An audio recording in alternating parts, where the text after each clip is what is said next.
Oklahoma Archery. Everything archery based out of Oklahoma for Oklahoma. Let's get it started. Hello, everybody. This is David Bosca. I'm Neil Cooley. Tybo's in the house. What's up, bud? Oh, trying to recover from the 73 miles we walked last weekend at the Total Archery Challenge.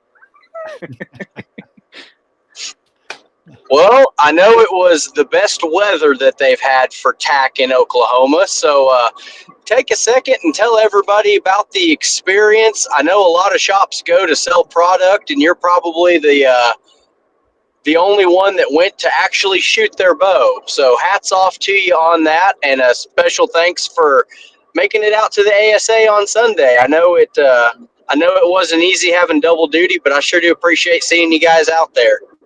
It was hard to pull it off, but we did anyway. We left at, I want to say, 5 or 6 o'clock on Thursday evening from the shop and got down there, partied until midnight.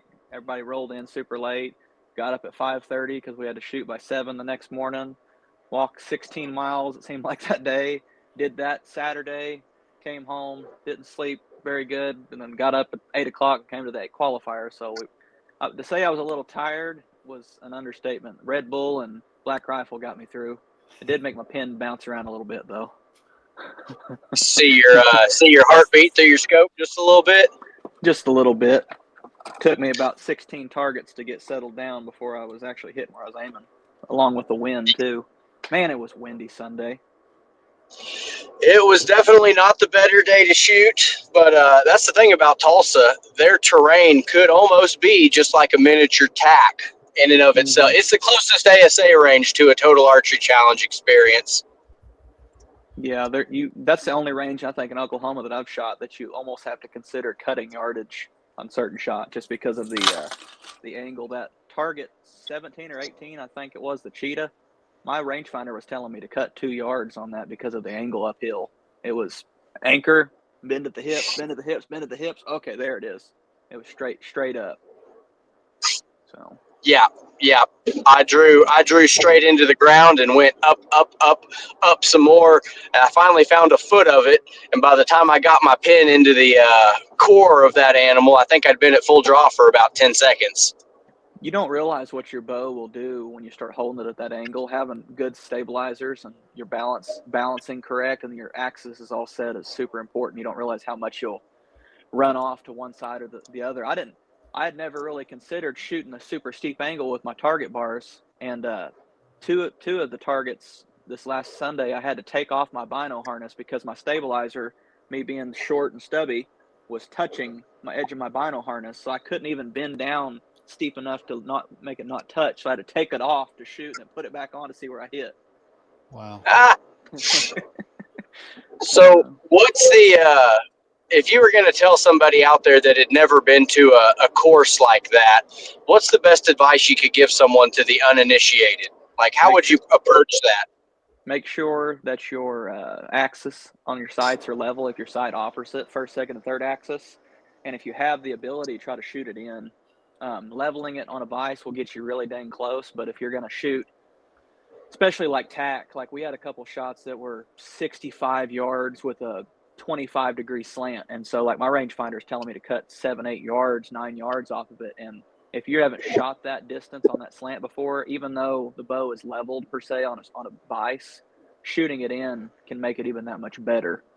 So if I have the opportunity, I'll get up on a big tall ravine or a roof or something and try to shoot the steepest, longest angle I can to shoot that third axis in. There you go.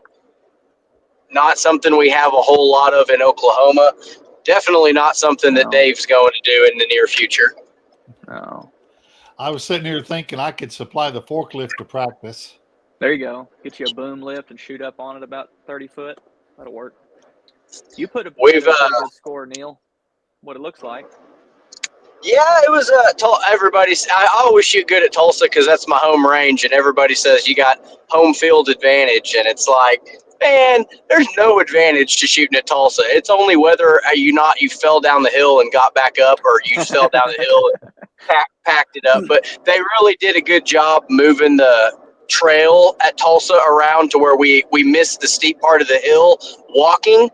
You didn't miss it shooting on it, but we missed it walking up and down it. So hats off to my dad and Bobby Johnson and Ken and Bobby Graham and everybody at Tulsa that Yap Drake and Travis and Chad and all the guys. They really did kind of keep it. We still shoot the same area, but we don't have to walk up that loose gravel part. So safety concerns and us being the athletic archers that we are sure did help just a little bit. That's why I chose archery as my sport, because round is an acceptable shape. Oh yeah. You don't have to be Tiger Woods fit to go out and shoot a bow. It helps, but you don't have to be.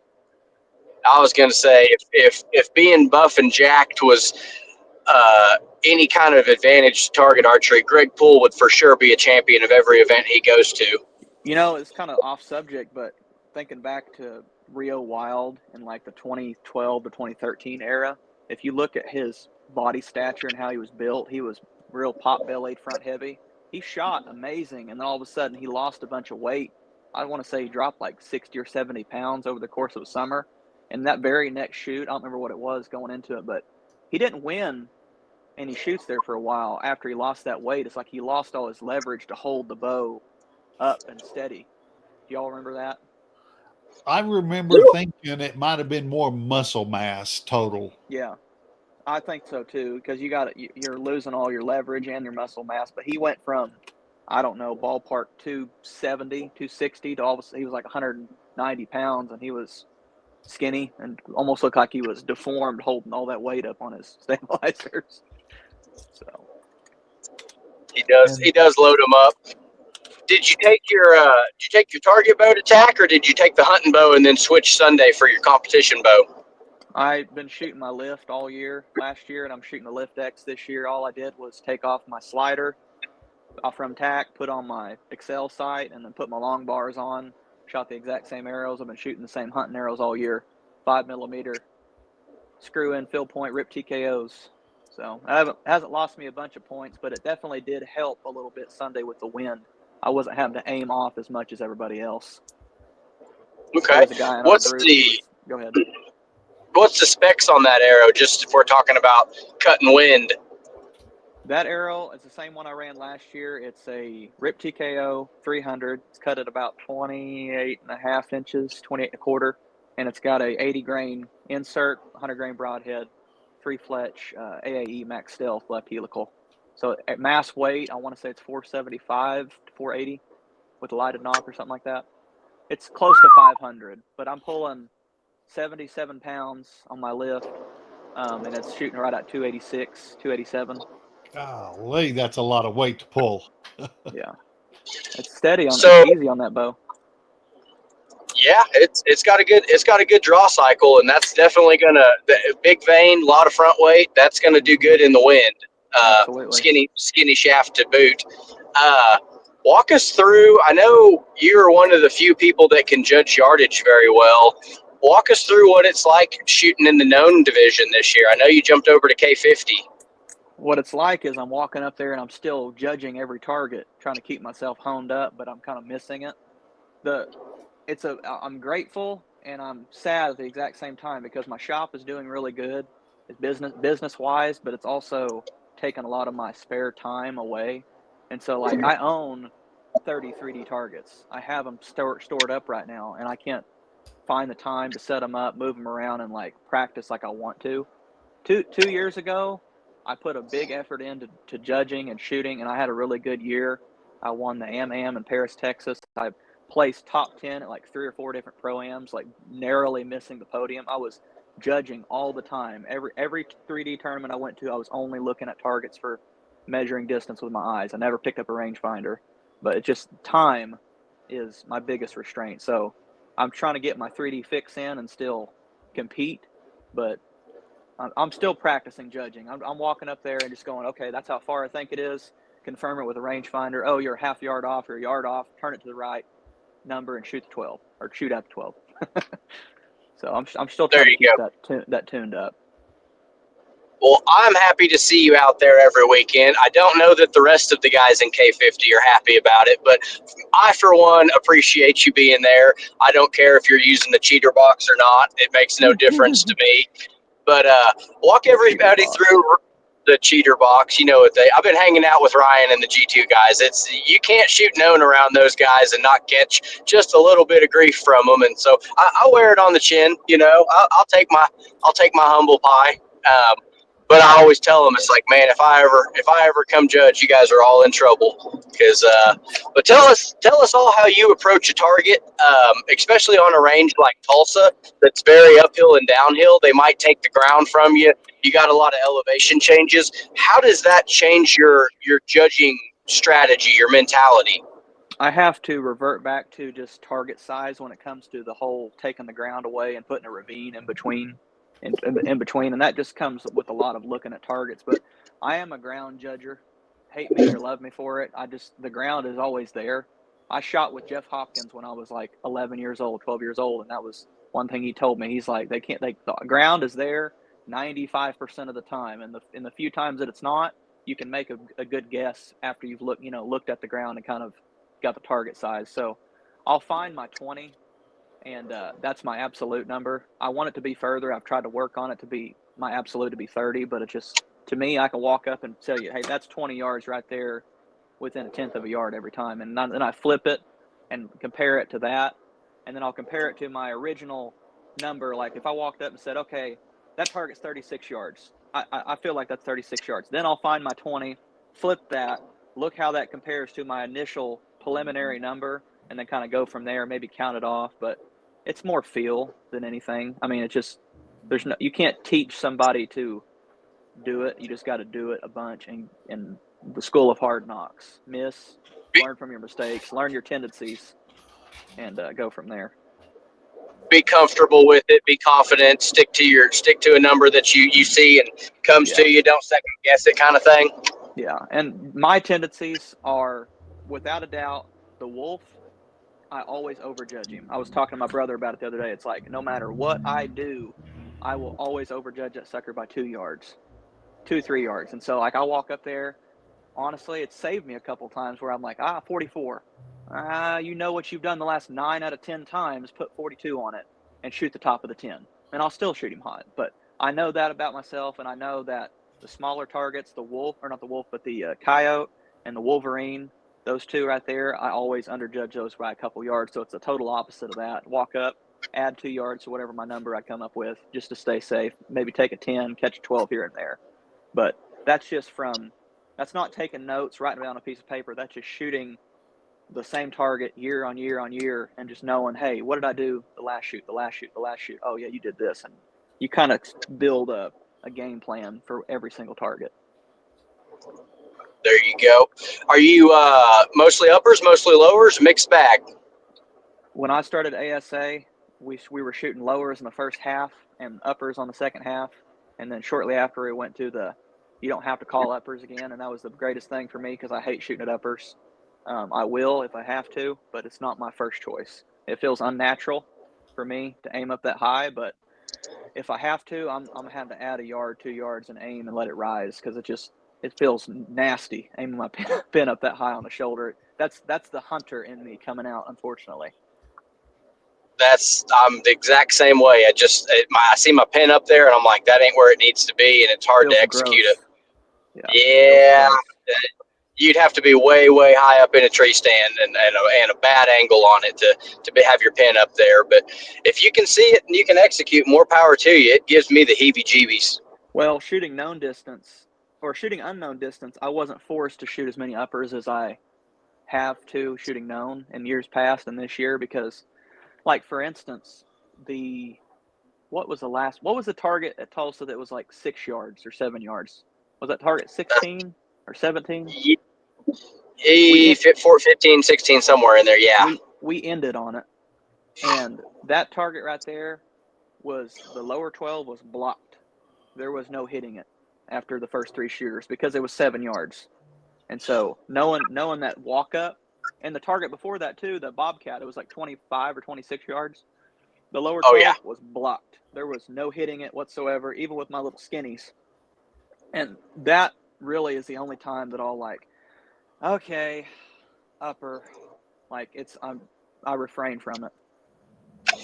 It's hard. I hate shooting an upper out the top. I don't mind shooting a lower out the bottom because you're saying I'm going to gun for it and that happens. But shooting an upper out the top is just like, oh man, it just, I don't know what it is. It's hard to do, hard to aim. I'm learning with it because you've probably experienced this shooting a little more pro-ams in the last couple of years. Have you had a group of guys get to the group and go, okay, I'm all uppers. Okay, I'm all uppers too. Oh, I'm all uppers. It's like 3 times out of the last 6 pro-ams I've shot, I've got to my group for the weekend, and everybody's called uppers, like the whole weekend. And so Yeah, I'm I've like seen. I'm the odd man aiming low every time, and it can screw with your head because like you're seeing this wad of arrows at the top of the 10 ring, and then you're like, oh well, this is where I aim down here. I don't know. I think it's good because the 12's not blocked, but then again, you feel odd aiming away from all the wad of arrows. The group in front of me at Foley was all 5 of them, all uppers all the time.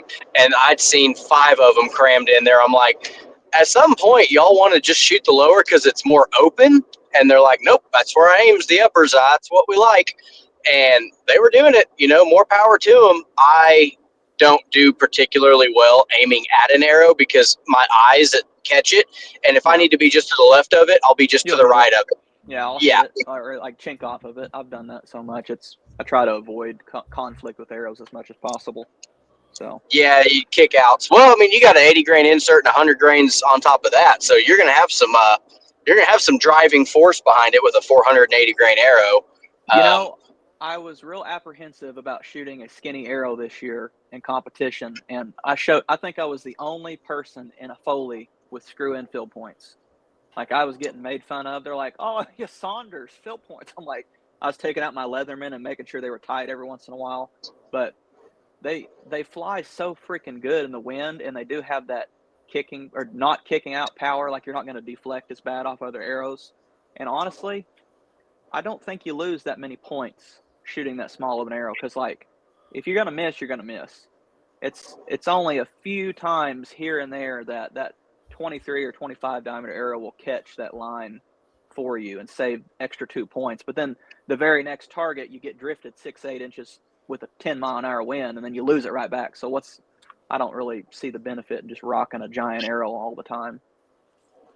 Yeah, but I've had better luck with my 23s as a pair. Usually it's 25s, and I'm playing with some 27s on my sequel right now. But the 23s out of the Exodus have been, it's almost like they're a little more forgiving, a little more arrow shaped as opposed to a, stick of rebar flying down there. So, right. They don't call it aerodynamic for nothing. The worst I've ever got whooped on a 3D range, I shot Known Pro in 2019. And Jesse Broadwater shot 32 up. I was shooting with him in the same group. I shot 22 up that day, and I was doing good for me. He shot 32 up, beat me by 10 points. And you know what kind of arrows he was shooting, Neil? X10s. X10s. I was like, what in the world? I can fit 3 of those arrows in one of mine, and he's beat me by 10 points. So I don't think it makes a big difference. I've heard he would shoot a big arrow sight tape on one side of his sight and a skinny arrow sight tape on the other. Was that something he'd done in the past? He didn't do that when I shot with him, but I heard that he did that shortly after that next year or later in that year in Known Pro. But it was a clinic putting on with those X10s. I mean, every single time it just twink, twink, and you'd go up there and you'd be looking through your binoculars like I don't see. Oh, then you would see the cross of his fletchings just right in the middle of the 12. It's so small, that arrow, you could just barely pick it off. But yeah. What was your what was it like shooting with a living legend? A little bit of starstruck there? Was he cool? Did he talk a lot? Caden, will you come grab this? It's sorry, we're still open. The shooting with him was I wasn't really starstruck. I was more just kind of like impressed, like, wow, this level of consistency and perfection is something to aspire to achieve, because it was just like watching a robot shoot every time. And he never really got flustered. I think that's a mental edge that he had over a lot of people, is that he was just really cool, calm, and collected the whole time. And there's a type of personality that great archers have, and it's just like really collected, never get, jazzed up about anything. Everything's just kind of, I'll make it up on the next target. I've really struggled with that. I'm people who know me, I'm very hyper and go, go, go, go, go. And I've got to tell myself to reel it back a little bit, calm down. Because, dude, I get just as jacked up over shooting that first 3D target at any Pro-Am, any qualifier. Like, my heart's thumping as much as if I'm shooting at an animal. Like, I enjoy it that much. So I've got to, like, just – and I think that's an edge that a lot of those pros have over others. It's not always equipment. The equipment is pretty leveled out at this point. Everybody's got good bows, all the brands. You got to work on your, and I'm a hypocrite for saying this, but your mental game is 95% of it. That's definitely what sets them apart, I think. Yeah, for sure. They've been in those positions for so long and know how to do it that is part of shooting for them. That's the biggest thing. Yeah, that was an aha moment for me the last year. This last hunting season, I had a year that'll be hard to top. I killed or harvested a lot of animals, and I kind of found myself later in the season, like by the time I killed my second buck, I had already shot 26 animals with a bow last year. And so I was just like cool, calm, and collected, didn't get too jazzed up. And then all of a sudden you take 6 months off or a year off. That next time you draw back or draw down on something, you're just like, like you can't catch your breath. Art Brown said it so eloquently a long time ago. He's like, the best practice is the real thing. And what he meant by that is go to as many shoots and pro-ams and meets and leagues as possible, because putting yourself under that tension and pressure consistently is the only real way to make yourself calm down when you really need to be calm. So I appreciate the guys that will say, well, I'm going to practice and get better before I go to my first shoot because I don't feel like I'm up to that level. I'm like, dude, just go to an ASA. You don't have to be good. Just start out in the bow hunter class and work your way up. You'll thank yourself down the road, because by the time you do reach known 45 or known 50, you've shot 40 qualifiers, and you're like, I've been here. I know how this works. I'm not nervous. You might be a great shot in the backyard, but you show up to the first one and you enter known 45 or known 50, you're going to really, really be, unless your personality doesn't allow it, but you're probably going to be nervous. Yeah, there's something different about when you're practicing with a big tournament or a goal in mind, and then you get to the day of, and it feels different because you're not in the backyard, and it's like, oh, this is where I'm testing myself. It's like, no, man, test yourself every weekend. Come shoot against a bunch of the local guys, and we got killers in Oklahoma. We got some absolute snipers out here that can put big numbers up on any given weekend. It's like, I got to go shoot against Marcus Sukup every weekend, and he might be 16 up, he might be 36 up. And he's coming back from the death. He freaking shot a long time ago and shot great, and then quit, and then just came back freaking guns a-blazing. I know, dude. He took the click out of his hinge and he texted me his scorecard. He said, "I'm back." I said, "I didn't know you. I didn't know you left. He's over here living in my head rent free." But in the known 45 class, it could be anybody on any weekend, and you got to go out there, and there's no aiming at the top of them. Like, I'm holding in them, and I'm swinging for the bleachers on all 20 targets just because I know that Marcus or any other, the Travis Keith, he gets that long bar and lens figured out. He's gonna be putting up some big numbers that I'd shoot at the top, a 45-yard target uphill in the wind. I'm just gonna shoot center 10 and go home. I'm gonna play it safe, and you don't have that opportunity when you have good competition surrounding you every single weekend. So shout out to the guys. The best, you will become better. Oh yeah, and I definitely think some of our local ranges are a little more stout than a Pro-Am range. Yeah, absolutely. You're going to see your needle in the 20s and the 30s a lot more than the upper 30s and the 40s here locally. But we're trying to get them ready. We're trying to wear you out and knock you down so you can get back up and do this and that. So when is Tybo's outdoor range going to get back up and going? I know some ASA guys that really want to be punished by a tie course. I've been missing setting one up, but it's just, again, it's time. If I had time to set one up, I would have time to shoot unknown, put it that way. So I don't have I have the place, the targets, and all the stuff I need to do that. It's just maintaining it and keeping it sprayed for ticks and keeping the lanes weed eated. It's just a lot of work. Y'all know this, but luckily there is so many ranges and guys jumping in on the qualifier scene and jackpot bonus scene. There's a lot of places to shoot, so it's not like we're lacking, a range. It's no one's missed me gone that bad.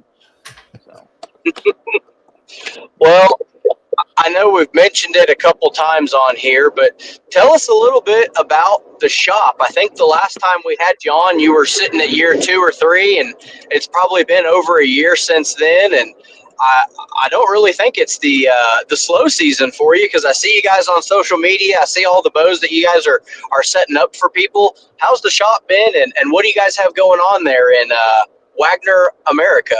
Wagner, America. Well, Wagner, America. The shop is doing great. We kind of hit waves of business, put it that way. Any archery shop this time of year, it's like, why is there 3 of us here sitting here doing nothing? Okay, well, because at any given moment, like yesterday, we had 7 people just walk in all at once, 2 of which wanted to buy bows. The 3 or 4, the rest of them just wanted to try. And all of a sudden, we're standing here, 90 to nothing. And then the rest of the day, it's kind of bleh. You just never know. But it comes in waves, and you got to ride it when it starts. Usually around the 4th of July weekend, late June, early July to September, October. It's hold on for dear life, and if you don't have it in stock, you're slacking. The rest of the year, it's take what you can get. But it's been consistent. It's been steady. Arrow sales have been steady with SHOT and ASA merging together, along with Total Archery Challenge being in Oklahoma too. We're not just seeing that bow hunter mentality of right before season, pick it up, go out, get broadheads tuned. Like, there's people shooting year round, and that's what we want to see. We want to just make people better archers, wound less animals, become more proficient with their weapon. And like the SHOT, the 3D experience, I love that place. I love that organization. I love what they're doing. It's keeping people fresh and shooting their bows, and it's keeping arrow sales rolling. So in the past in your shop there, had you thought about not merging but transferring over and trying other little things to keep business in the off season now before this all came about, or did you just ride it and hope that it just kept going? Well, if I had a bigger shop, I'm working out of a hole in the wall right now, but it works for what it is. Neil can attest to that. The day he was in here, there was like 15 people in here, and he was just kind of pressed up against the wall. Like, am I in the way? I'm like, no, just keep talking. I'm working. Keep talking.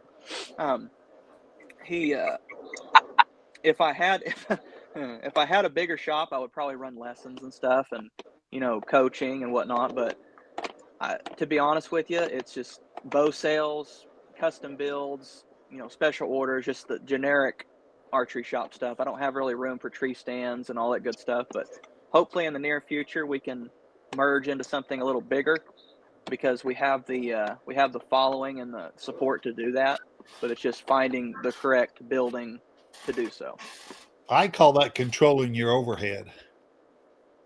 Yeah, no, that's what it is. I mean, we do good in the little shop we're in, but it does get tight sometimes, and I'm going to try this year to do better about scheduling, like, people that are for sure buying stuff, maybe schedule them in on a Monday, every couple Mondays. Like, let's get all those, lengthy setups done at a time where it's not like 9 other people are waiting to buy a bow. But you never know. People grab bows on such a whim. It's hard to pattern somebody. That might just be a random Wednesday, or like, I think I'm going to go buy me a lift today and spend $4,000. Like, you never freaking know. So we take it, and that's why there's usually 3 to 4 of us here. And I'm recruiting help this year. I've got Adam Tomberlin. I've got a couple different people that are kind of in and out, not really working, but just kind of helping keep people entertained while I work. And that helps me a bunch, because I'm pretty quick setting up bows, but if I'm talking and setting up a bow, it's going to take longer. So if I can just, all right, we'll see you in 10 minutes, and I'll go over, throw it all together, tune it up. Next. There was one day last summer that we sold like 15 bows in a day. Like it was crazy. I don't remember looking up all day. It was like 15 bows, and I want to say 10 of them were flagship bows. I don't remember all the brands, but I looked up at Caden and I was like, what did we just do? It was all day. And you never know. And then the next day, we might have sold one. Yeah. So I love it. It's a passion project. Yeah. But That having the hang-arounds there, having Adam in there and people to just talk to the customers, I think is a huge advantage. And it's like when we used to go hang out up and see Miles at the aero shop, Miles was just working. And you would have Randy Hinton in there. Hey man, look at this picture of this deer. Look what I saw on the internet. And just somebody to kind of grease the wheels and let you turn a wrench and concentrate on what you're doing, because it really does take full attention. If you're jaw jacking around and talking to Frank or somebody and get to hee-hawing, you can put something on upside down accidentally, and having somebody there that's just making them a little bit more comfortable during the experience I think it's a huge part of the archery shop vibes. You just they're new to the sport. They're gonna pull the bow back and not really, you got to kind of walk them through it and hold their hand a little bit. But having somebody there to kind of ease the tension a little bit, it goes a lot further in putting them back in their comfort zone. Because you want to get them a bow that fits. You want to get them at full draw, but you want to make them comfortable at full draw. And that's not always easy to do with like a first time archer. Yeah, the bow buying experience should not be nerve-wracking or stressful or like, okay, I'm worried that I'm not getting every bow purchased from us, used or new, and honestly, 90% of the bows that walk in the door, that's the first question. Well, have you had it paper tuned? Can we paper tune it for you? No, if it's paper tuned and they're happy with it, then that's fine. Well, would you like to check it at least? And if we check it and it's dead on, perfect. If it's off, most of the time, every bow that walks in here is going to get some sort of tuning adjustment. But that's you're right, spot on about making people comfortable. And honestly, a problem I run into a lot, and it's just I'm a younger face, and so if it's just me and Caden and here my brother, who is like very, very, very helpful to me because he's became like a really good tech himself. I can hand him off on anything and he can figure out and set it up. But when they walk in and see two younger guys, a lot of times the conversation is slow to start up until like they get warmed up and realize that I'm not full of crap. But having Dad or having Adam, somebody that looks older, that's kind of like, over here in charge, like I'm like, Adam, just talk to him about turkey hunting or something. Just keep him busy. It'll give me that time and I can get the work done. But I guess I just need to keep working on that mustache. I've been trying for 5 or 6 years and I can barely get it out below my lip. So. Got a little native, little wispy in you there, huh? Just a little too much, honestly. Caden, my brother, is 7 years younger than me, and all the time he caught the other end of the spectrum. He's got all the facial hair and he got a deep voice when he talks. He gets mistaken as older than me all the time. Like, oh yeah, well Caden's the older brother. I'm like, dude, he's like 19. Like, come off. It's funny. It's hilarious. There's a Wagner County cop that comes in here and I set up his stuff and he's like, yeah, he's older. I'm like, dude, your job is profiling people for a living. And you can't get that one right. Might be handy with one if he gets mistaken for the other one. Might bite you in the ass. Yeah. You're under arrest. What did I do? I've been here all day. I needed an alibi, and I was here on camera. You can see it, officer. Yes, sir. So are y'all gonna go to, or Neil? Are you gonna go to the shot in Kansas up here in a couple weeks? I will be at Minden picking up a couple of ranges to bring back to Oklahoma. Okay. Because we just don't have enough 3D targets here to shoot, so we got a generous local donor to buy us a couple of them, and he's going to set up a new range somewhere around Blanchard, I believe, to be announced rather rather soon. Not close to you, but close to the metro. So we need more ranges in the metro. And he said, I'm going to keep 20 of them here, and you can have them anytime you need it, and you can have 20 for the state organization. And wrote us a pretty nice check, so I got to go pick those up from Scott Parrott in Minden, or I would be at that shot destroying some perfectly good arrows. I want to get out there and test the sight. I want to test the sight tape out at 80, 90 yards just to see, because the bow's shooting really good right now. I'm looking forward to getting my October whitetail setup put together, and I'd never take a shot at a deer past, I'm going to say 50 yards conservatively, probably honestly more like 40 where I'm hunting. But there's something great about seeing your pin float at 70, 80, 90 yards that it just doesn't move as much. Whereas I'm looking at a 3D target at 22 yards, shaking like a leaf in a tree. So I'm looking to get some of these. Well, let's hear it. We got time to kill, baby. So I've noticed that a lot of archers will describe shooting better groups at longer distances. And I'm like, why is that? That don't make any sense. You're telling me that you can shoot a better group at 50 than you can at 20? And I witnessed it firsthand at shot and tack.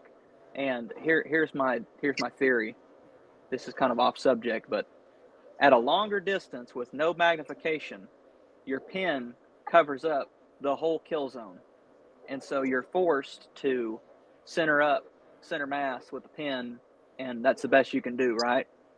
With a really close target, your pin's all over the kill zone. You can aim wherever you want within that kill zone, and that's when panic sets in. And so I've noticed with people that are struggling with target panic that literally will smoke at tack, like in shot, watching 70, 80-yard bombs right into the 10 ring, and then walk up to a 35-yard target and shoot 7 inches low of the 10 ring. It's like, what's the dilemma? But I don't know. I would never shoot at a deer that far either. Whitetail anyway, not anything else. And but it's just fun to see your arrow arc and see what your bow can do, and see, because if you can shoot 100 yards and keep them at pie plate when you walk up to 50, it's that much easier. Yeah. You know that you've been there. It's a confidence builder. I've done something similar to what you were just talking about. When I'm having a day that I'm not aiming good, but I'm executing good, I shoot a green 19,000 fiber. And I've shot 10 and 15. I don't really have a preference, but the one that's in the scope right now is 19.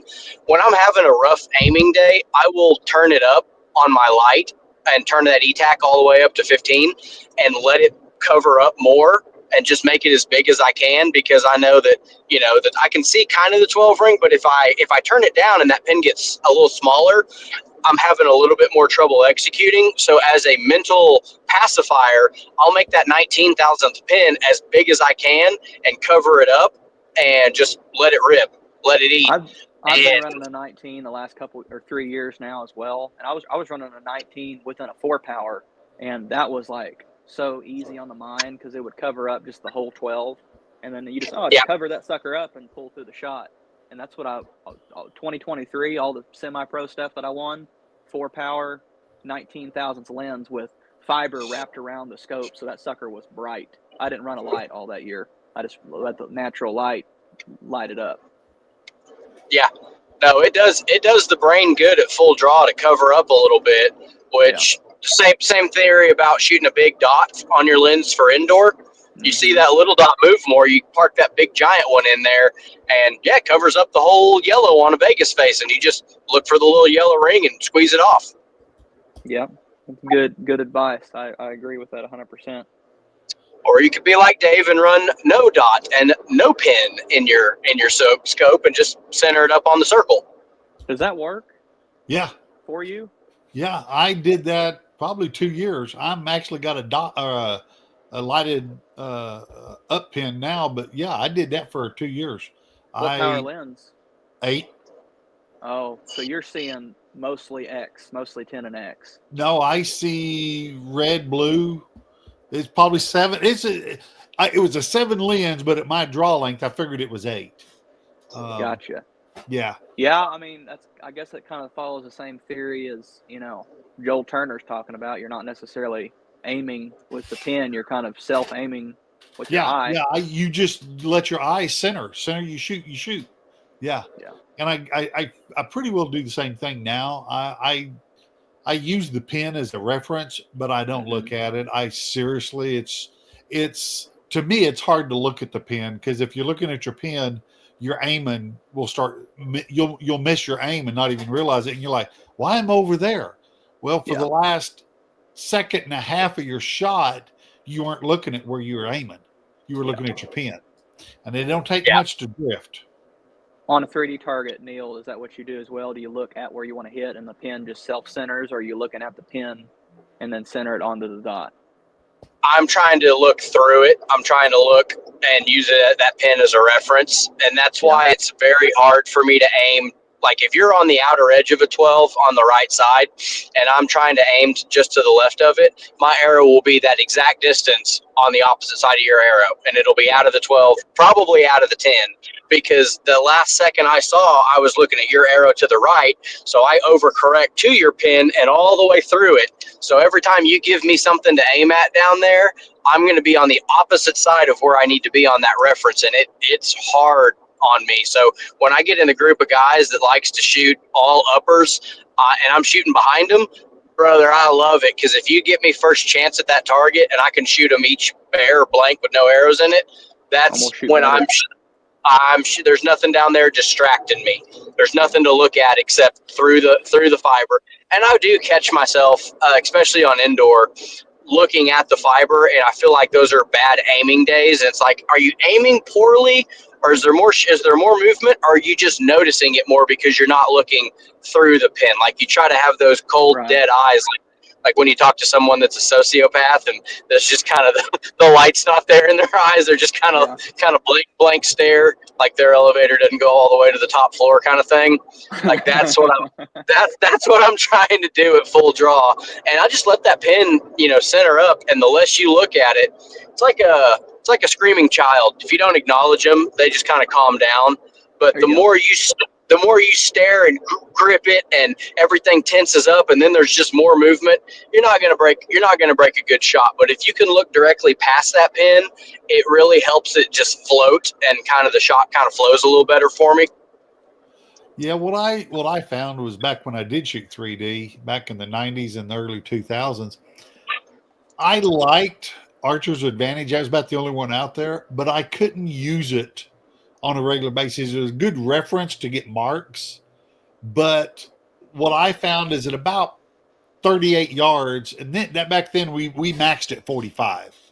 Yeah. So from 38 to 45, I was always 2 yards short on my marks, and I couldn't figure it out. But what I realized I was doing was just like I explained how I aim. I looked past it, I lollipopped it. My dot Mhm. would actually be underneath everything, and I would still be looking at the target, which I had to then justify those 2 yards. A bad day for me would be holding right on and not adjusting my pin. It was 35, 36. I could hold it right on it because I could see it. But out that far, yeah, I would lollipop it, and it was just on my marks because everything was done by hand, and I just knew that I had to. In my head, I'd judge it 40. I'd put it at 40, but my marks were already set for the way that I set up my Aimed. marks. Yeah, Aiming at a spot that you can't see and aiming at a spot that you can see is such a different game.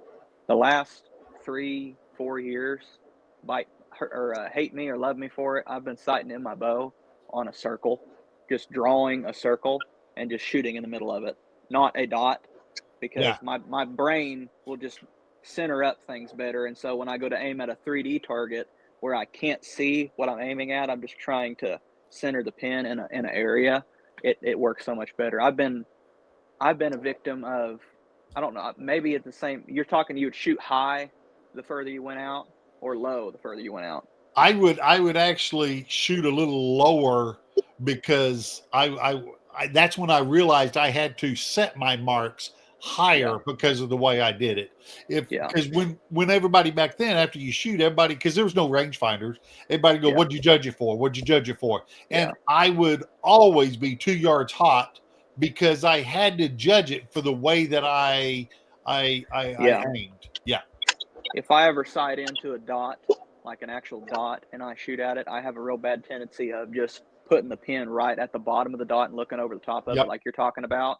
And then when I go to shoot at a 3D animal and actually put the pin where I want to hit, then I'll shoot high. Yep. And I have a tendency to do out the top. And that's partly why I dislike the upper game, is because if I'm going to miss most of the time, I pop out the top. I shoot a lot of center tens over the top. See, I think when it comes to the way that I do that, I've always thought to myself that I would enjoy the uppers because I could hold underneath it and just look at it. And then if it fell, it fell. I'm still a 10. It didn't matter.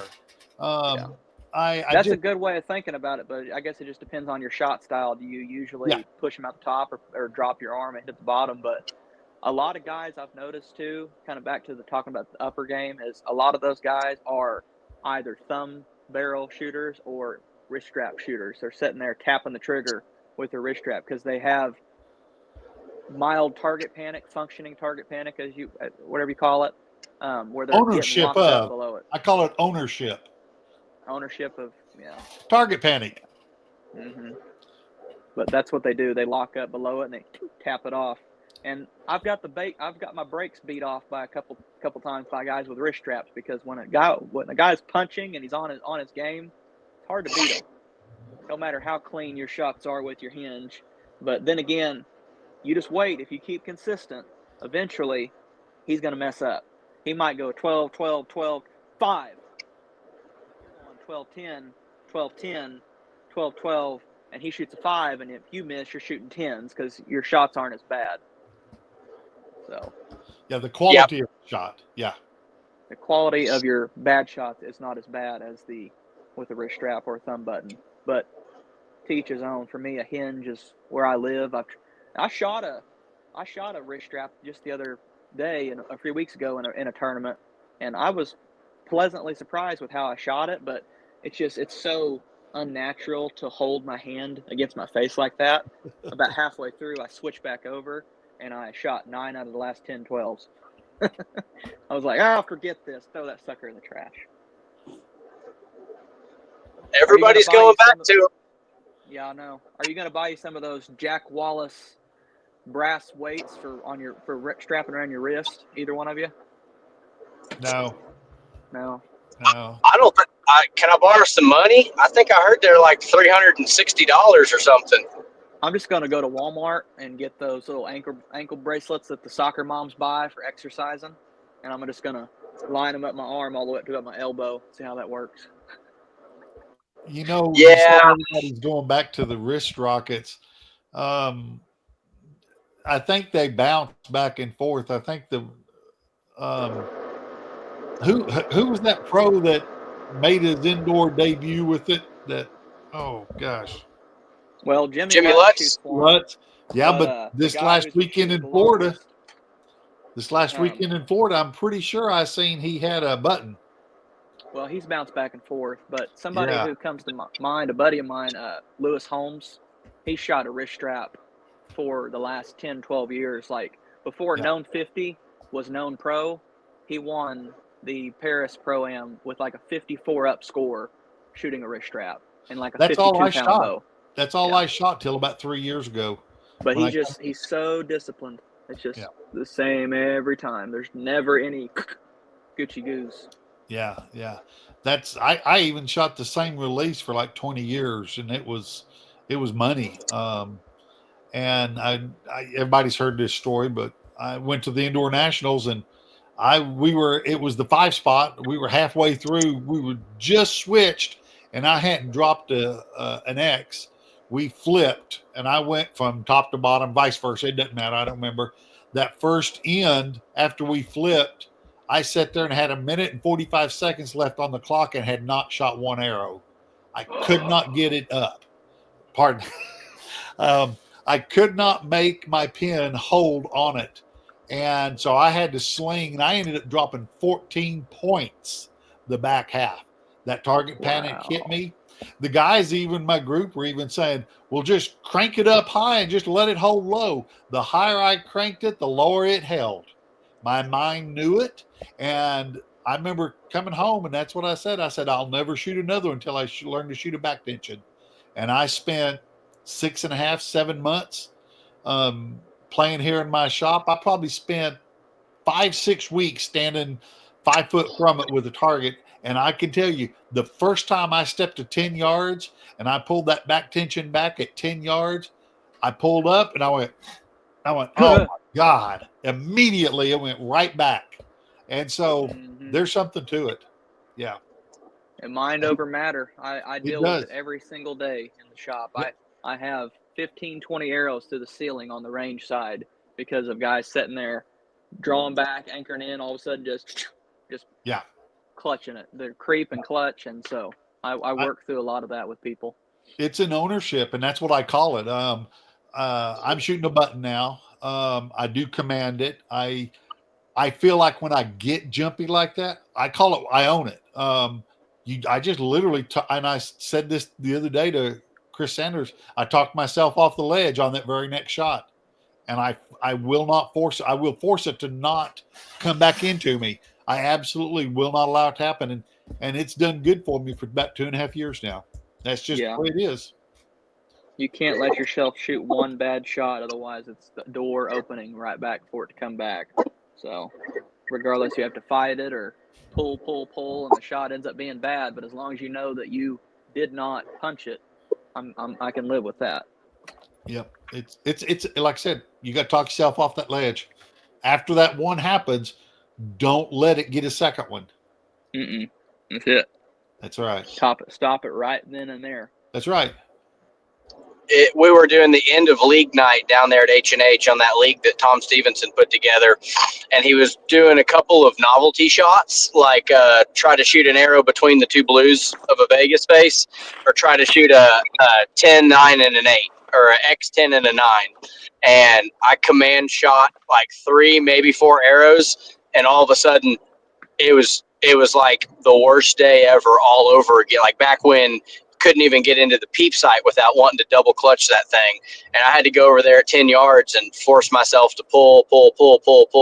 And I had to shoot 20, 25 arrows just right after one another to get myself out of it. And it was like, man, you can't give yourself one. You cannot let yourself do it.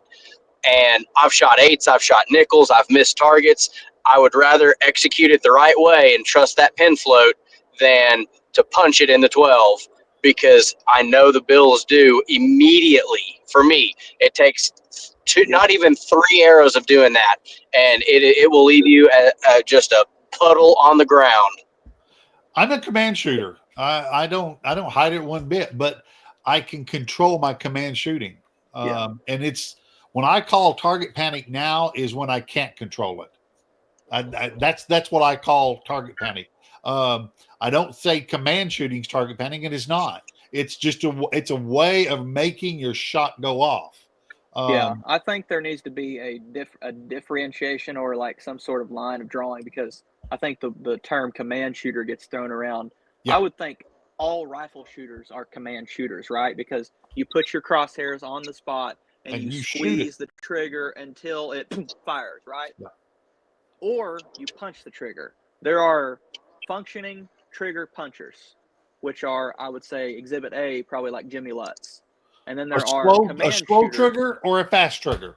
Yeah, a command shooter is going to be like somebody like Lewis Holmes, like we talked about. He is in control 99% of the time, all the way through the full shot. Whereas Jimmy, as soon as he sees that sight picture, it's boom, right then and there. So I think it goes both ways. Either way is functional, I guess, if you can control it. But by God, you're riding the lightning. It's like, when are you going to fall off that crazy train?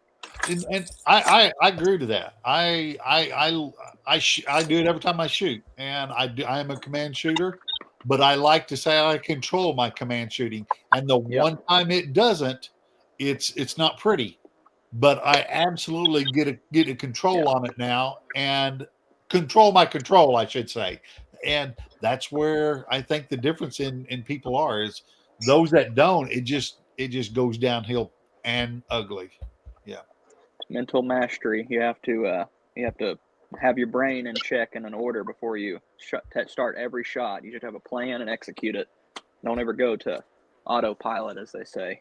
Yep. But yeah, don't let it go subconscious. I'm too scatterbrained. That's why I shoot a hinge, because I'll be sitting there pulling through my shot. I'll be like, man, I'll think about Frank's barbecue later. Oh wait, hold on, I'm still at full draw. Oh, I wonder if he got them hot links. Okay, hold on, I'm almost there. 12. Man, I'm heading back to get me some hot links. I'll bounce back and forth 3 or 4 times before I fire the shot, and that's why I have to do what I do. Yeah, it's a. I don't want to ride the lightning, man. I want it. I'd rather. And some hinge shooters can't deal with. Just let it be what it is. If it's an 8 out low, or you bobbed, or the wind caught you and it broke, that's archery. You don't have to. You don't have to be so in control that you're tensed up and muscled up and shaking, trying to over control it. Just let it flow, man. Let it sit, let it settle, and relax that hand. I still don't understand how Ty can breathe at full draw. I tried breathing. It's not for me. I'm just gonna hold my breath till that shot breaks. I hold my breath sometimes, but a lot of times it's just a slow exhale. I don't pay attention. It is. I'll breathe up and anchor, and I honestly I don't know if I am or not myself. So hey, it is what it is. I don't want to think about it that much. I'm looking at the target more. Do it so many times correctly till you can't do it wrong, basically.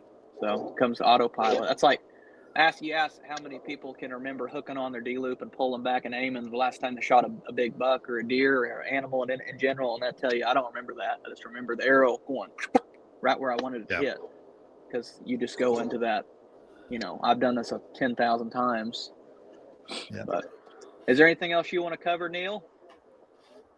Yeah, it's opening day of turkey season, so let's give everybody out there a crash course in how to chase these godforsaken thunder chickens. And I know you got a shop to run, so we'll let you get back to it, man.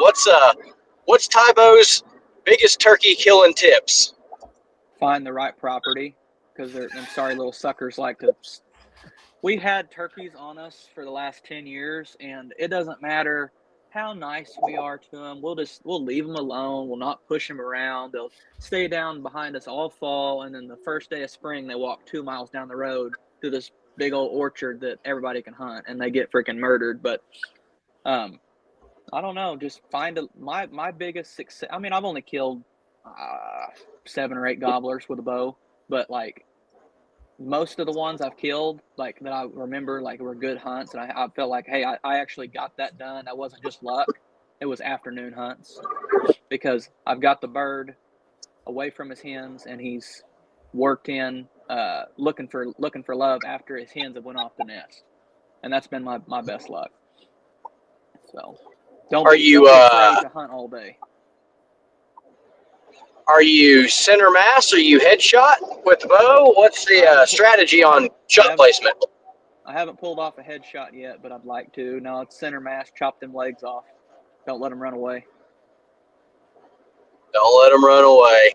Yeah. Any difference in the arrow build or broadhead preference? No, just which one you need. Just the biggest expandable you can run. I like the front deploying broadheads for turkeys, and so the ones that slide down the ferrule of the broadhead, because I feel like it will just pull a lot of feathers into that hole and not really cut and do the damage it needs to. Grim Reapers, Swackers, front deploying broadheads in general, the ones that fold back over themselves, I've had better luck with the birds like running 10 yards and falling over stone cold dead, whereas like the ones I've shot with like Rage and Dead Meats and like rear deploying heads in general have ran 100 yards or flew 100 yards and then fell over dead. So if you're going to shoot them in the head, it doesn't matter, obviously, but I like a Swacker or a Grim Reaper for a turkey. That's just my preference. There you go. Are you set the decoys up in stationary, or are you more of a mobile run and gun kind of strategy? It depends on where I'm at. I've got a Reaper / Tom mount that I use, but that's only for private property because I'm not going to risk getting shot on public land. Most of the time, it's just one small avian X hen decoy has done me really well. But you got to be freaking careful because there's all kinds out there turkey hunting, and the last thing you want to do is get peppered or shot at, or somebody shoots at your decoy and you're downrange of it. It's scary hunting public land. So you just use your own judgment. But I probably wouldn't hunt with a tom decoy on public just to be safe.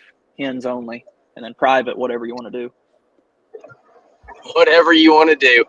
I say I'll probably stick to the old 12 gauge 3.5-inch scatter gun for mine, but that's just because I don't have the time to dedicate to chasing them. I like to go in, get it done on the second morning of the season, and get back to shooting the rubber ones, man. Yeah, I'm gonna try to get out maybe tomorrow afternoon.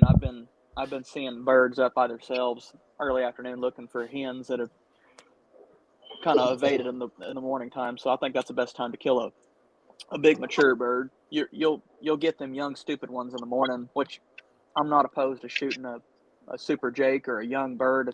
I'm not like trophy hunting by any means. A legal turkey with a bow is good for me, but if you want to kill a big mature bird, I think it's going to be an early afternoon when they're kind of heading back to roost, and then you're just happen to be in the right spot, and they'll come over and check you out. That's what I'm talking about. And after you have successfully harvested your spring turkey, Dave, how might a guy want to go about seasoning and cooking that if we were going to ask a two-time world barbecue champion? Boil it whole. I was going to say, I've always skinned turkeys. I don't pluck them. I've always skinned the turkey. But brining it, I think brining the turkey is a really good way to do it. Yeah. Yep. Well, I know you got a whole bunch of. Go ahead. I know Dave's got a whole bunch of products out there. I like the honey rub. I know he's talked before about injecting them to keep the moisture in it, but I can confirm that brining it was probably the best thing I ever did to a bird besides sending it to meet Jesus. Yeah. I guess if you want more to cook, you probably shouldn't go with the center mass method, because you're probably going to rip them in half with a big old 2-inch cut broadhead if you try to breast shoot them, if you want more to eat. Yeah, I'm not yet man enough to take one with a bow. I'm cheating out there with the old boomstick, but I like to crawl on my belly. I like to play army. I like to sit in a blind and watch them come down the power line and come into those decoys. And Steve Wingo said that ain't turkey hunting, that's deer hunting. The fact that we killed a turkey on it doesn't make it a turkey hunt. So yeah, he likes to. He says, I'm looking for one that wants to be a movie star. I want him to come in, gobble, strut, and everything else. And I'm just happy to squeeze the trigger on one. I never got to turkey hunt. Moccasins and hunting with his flintlock rifle and his powder horn, and let him be him. Oh, he's hunting with moccasins, all right. If you've seen him crawl for one, he's not worried about ticks or copperheads. I move every leaf to make sure there's not a snake underneath it that I'm about to stick my knee on or something worse, knee or elbow on. And he goes, they'll move off. They'll hear you coming and go. You don't worry about them. And I'm trying to avoid the ticks and the copperheads. And if I get to kill a turkey, that's just bonus points. Yeah, don't want none of them ticks. Well, Ty, we've kept you a long time. We appreciate it. Tell everybody where they can find you, social and physical. Physically, we are in Wagner, Oklahoma, 2111 South Dewey. We are straight east of the Mueller Metal Building on the east side of Highway 69, about 2 miles south of the intersection of 69 and 51 in Wagner. Follow us on Tybo's Archery Facebook page, and I'm trying to get the Instagram up and running and more content on there, but most of the stuff's on Facebook. I'm old school. I don't do Snapchat or any of that crap, but honestly, if it wasn't for business and trying to keep the shop running, I would probably get off of it altogether, because it's not my jam. I hunt and I shoot for my own enjoyment. I'm not one to sit there and go, look at me. But when I do shoot stuff and I want to show people that I'm actually out trying to shoot my bow year round, I'll post it on Facebook. I had a kid. Well, this weekend at the ASA, 10 o'clock Saturday start time, 12 o'clock Sunday start time. So you will miss the rain on Sunday. You won't have to miss Easter Sunday.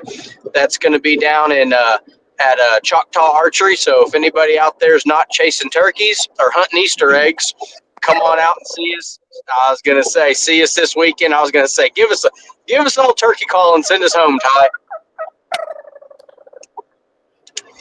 Man, he's one of the best out there. If you hear a turkey call on the range, 9 times out of 10, it's Ty Dameron. You will hear some actual turkeys at Choctaw. Do not shoot them, only the rubber ones. Y'all be good. That's all I got. Dave, do you have anything else? I'm good, boss man. We'll talk to everybody later. And Ty, thanks for joining us. Thank you for having me. We'll see y'all. Take care. Thanks, Ty. Be good.